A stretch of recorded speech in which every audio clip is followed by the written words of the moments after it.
Saya itu nggak pernah loh takut mati meskipun saya masih muda, karena saya bayangkan mati itu ya baik-baik saja. Ketika saya hidup ya nggak tahu cara ngelola nyawa saya, kenapa kok nggak pergi?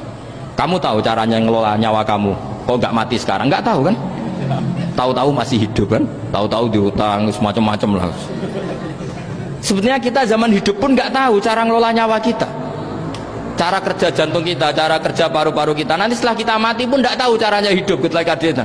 Tapi anehnya kita, mosok manusia sudah dilemah iso hidup lagi. Memangnya kita sekarang bisa hidup karena kita tahu-tahu ya hidup. Ditekdir anak yang melarat, paese elek, orang lain ditekdir anak kiai Gus Mulyo.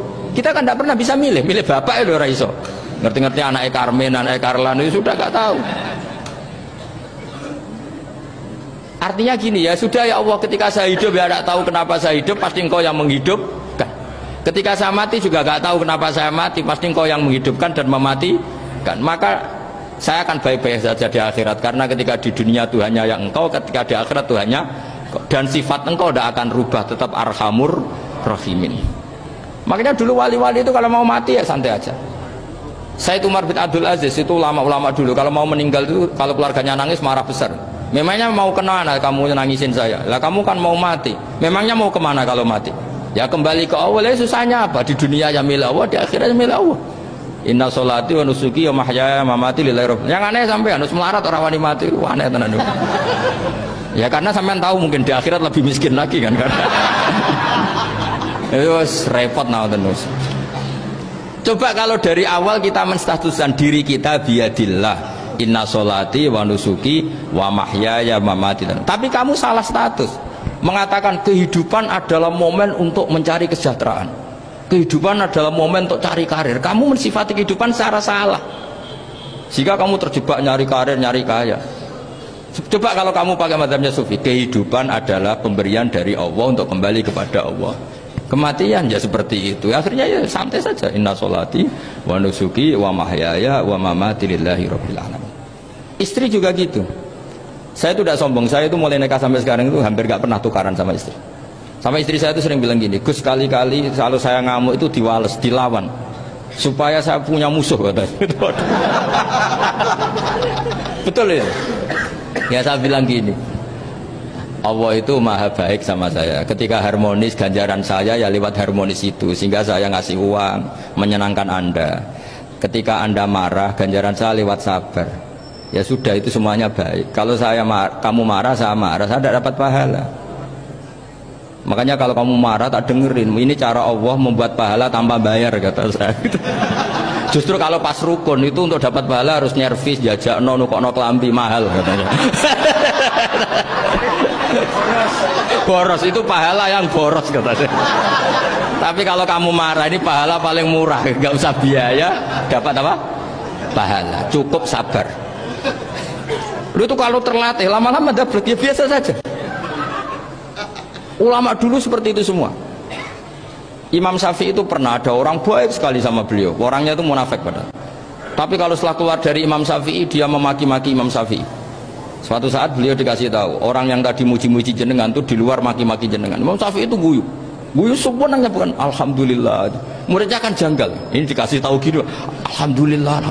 Kenapa ya Imam Syafi'i? Dia kan di luar maki-maki jenengan. Berarti aku wong wibawa, ning ngarepku rawani. Ya jadi dianggap enteng saja melihat. Berarti aku wong wibawa, ning ngarepku ora wani. Ya sudah. Terus ketika ditanya, tapi itu kan bahaya bagi Anda karena memfitnah Anda gini-gini. Kata beliau, zaka Allah.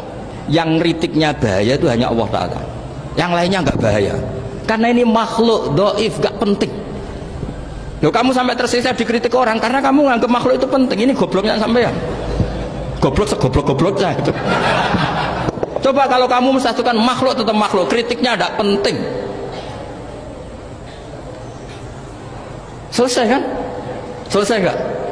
Ini problem Anda ada wali itu, kalau dikritik ya susah. Makanya ada wali itu problem menurut saya. Makanya saya nggak ingin nggak jadi wali itu kan, karena hanya wali yang hidupnya itu la khaufun alaihim wa lahum yahzan. Orang dulu tuh semudah itu hidup, gampang sekali.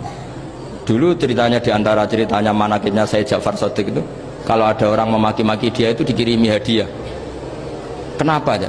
karena kebaikan kamu telah kamu berikan kepada saya, ini hadiahnya. Sampai malu yang kritik itu.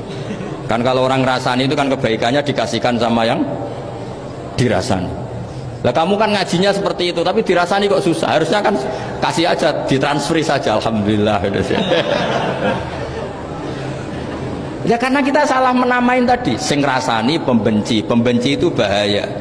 Sehingga kamu mereaksi secara serius. Coba kalau kamu pakai hukumnya Allah dan Rasul, pembenci itu pemberi kebaikan, istri marah adalah pemberi kebaikan. Ada yang berani mulai meraktekannya?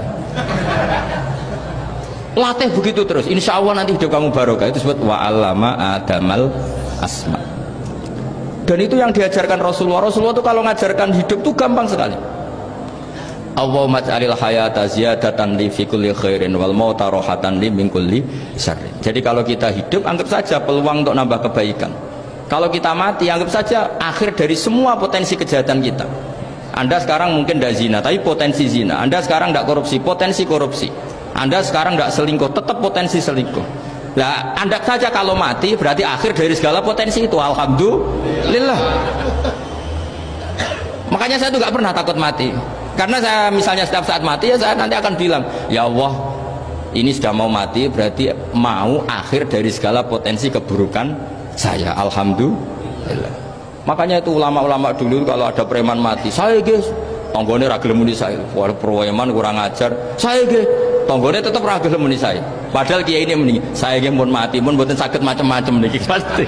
Karena dia dengan mati berarti rohatan mingguli syarrin, keburukannya tidak terulang lah. Lah keburukan nggak terulang lagi itu saya apa buruk? Saya. Makanya kiainya minta saya gih niki, tonggone cek menengahin. Saya gih menengahin. Makanya suatu saat kalau ada gitu kamu harus bilang apa? Saya pun buatan jahat malih pun mati.